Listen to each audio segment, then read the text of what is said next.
Have you ever felt that someone was not listening to you, even though they were there and even though they were nodding their head? Hello, and welcome back to my channel. And if you're new to this channel, then welcome to the channel. My name is Madhurana, and on this channel, I talk about communication. So if you want to communicate with confidence and clarity, then you are at the right place.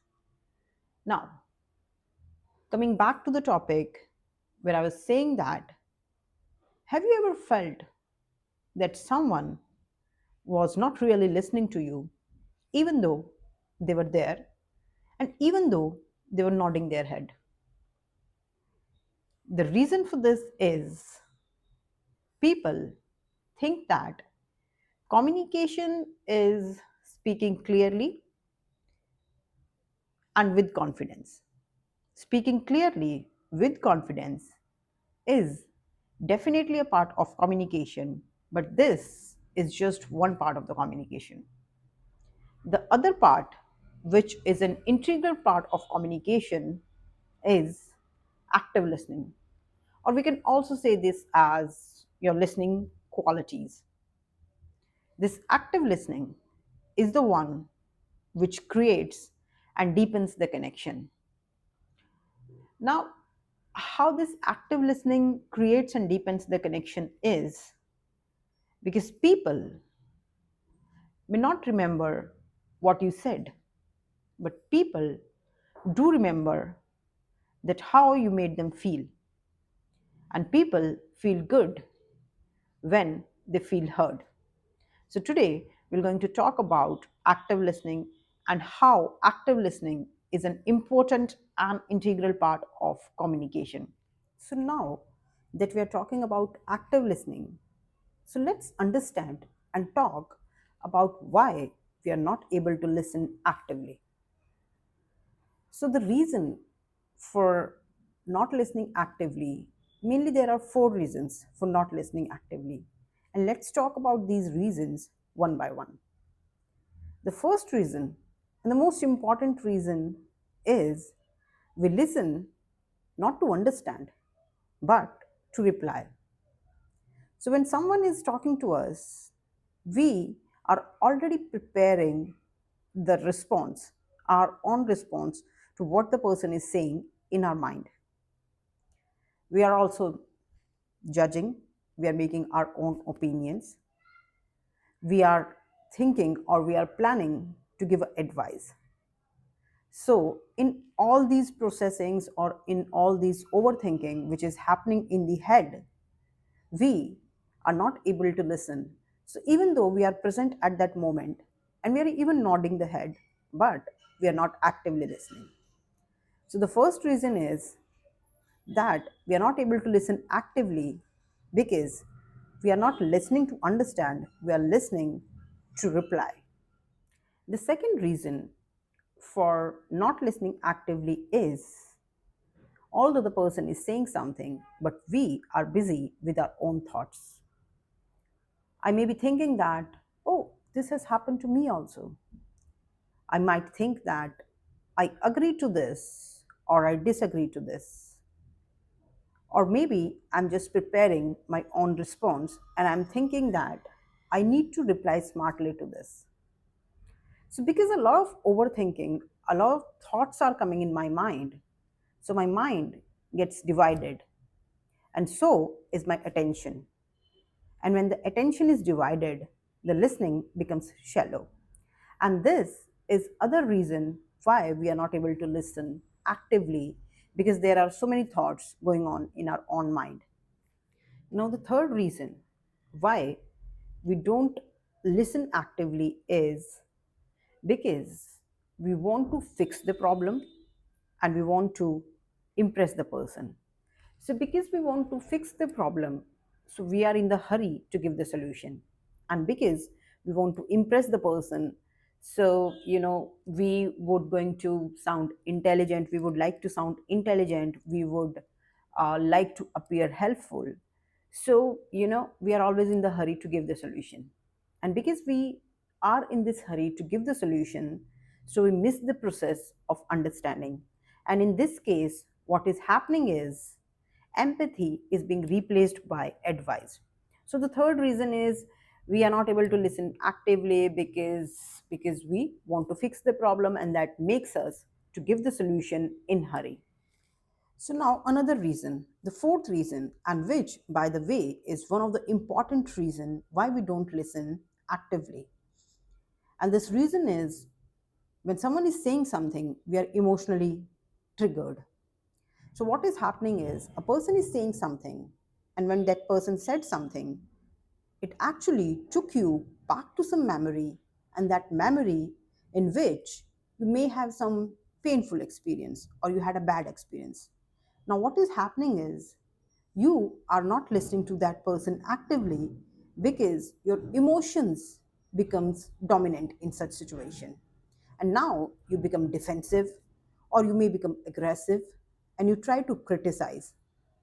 So at this point you are not listening actively. So this emotional trigger is one of the important reason why you don't listen actively. So there are four reasons, and let's summarize those. First is you want to reply, you're listening to reply, not to understand.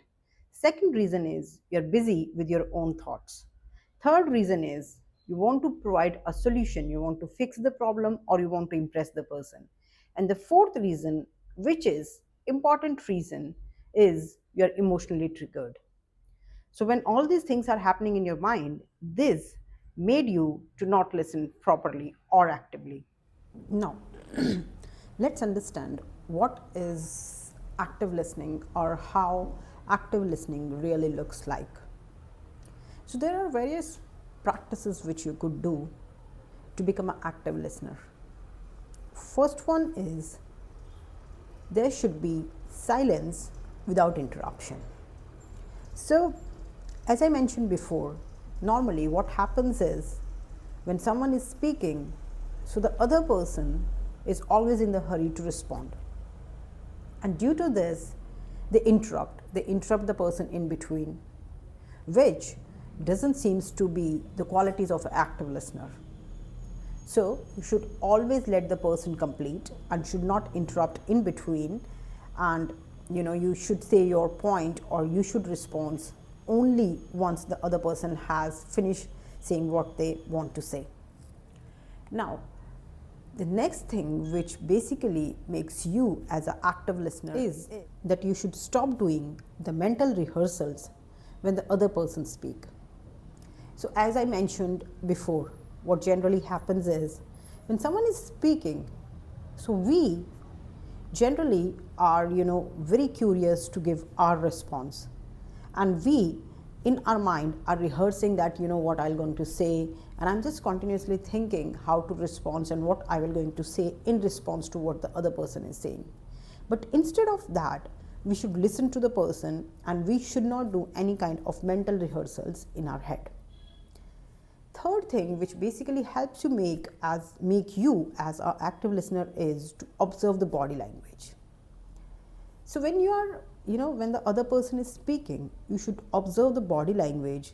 These things will going to make you as an active listener, because active listening is not just hearing the words. Active listening is observing the space between the words.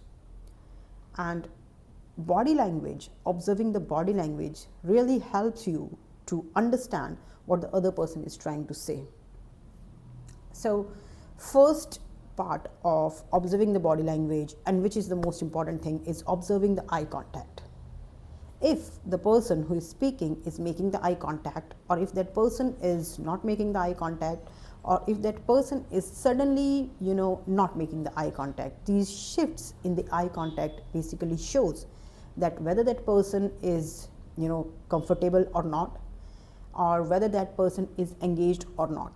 So you should observe body language, and in body language eye contact is the first thing. Second thing in body language is you should observe if there is any shift in the energy. So maybe the person was very excited and continuously there is some shift in the energy.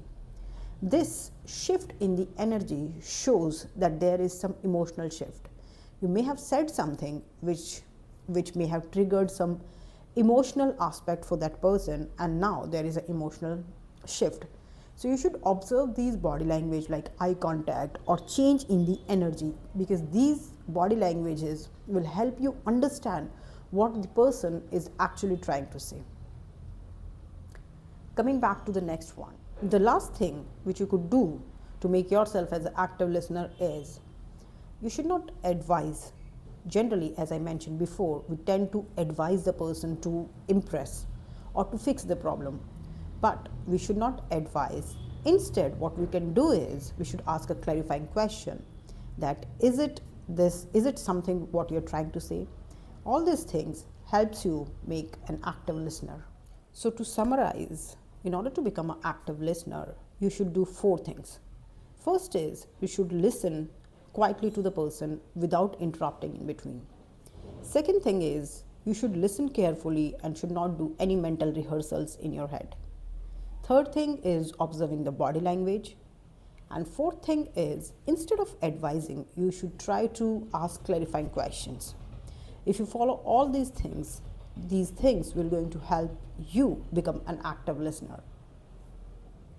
Because, my dear friends, real communication is not only about saying yourself, it's also about listening and listening to the other person actively. So, now you know that active listening is an integral part of communication, because communication is not only about saying words, it's also about listening. And you also know that why you're not able to actively listen. And now I have also shared with you few practices which you could do to actively listen or to become an active listener. Now, another good news is that active listening also increases your confidence. Yes. So if you become an active listener, this increases your confidence in communication. Now, how is that happening? When you become an active listener or when you're actively listening, this reduces your pressure, this changes the self-focus, and this also reduces the anxiety. Because as I mentioned before, if you are generally what happens is when you are listening to someone, so you're not truly listening. What you're doing is you're just doing mental rehearsals in your head. You are preparing your own response and you are thinking, how will I respond to this person? And you doing that, it basically increases your pressure, because your focus is all on yourself. There is a self focus. This increases your pressure and this also increases the anxiety.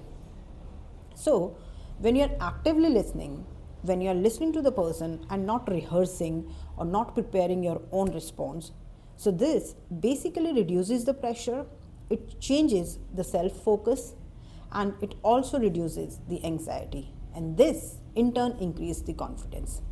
So with active listening, your confidence increase in communication. So now let's see how you can practice this active listening. So what you can do is, for one conversation today, let's just do this thing. For one conversation today, what you're going to do is you are going to say less, you'll observe more, and at the end you will ask one thoughtful question. Do this exercise today for one of the conversation and just see the difference. With active listening, your presence increase, and presence make words powerful, and without presence even the good words feels empty. So active listening is an integral part, and focus on active listening and start working on active listening. So now you know that active listening is an integral part of communication, and now onwards you will going to listen actively, and to listen actively you will going to practice this active listening for one of the conversations today. And in this conversation you will going to just listen and say less. And that was all for today. I hope this was helpful to you. Thank you for watching. Stay happy always.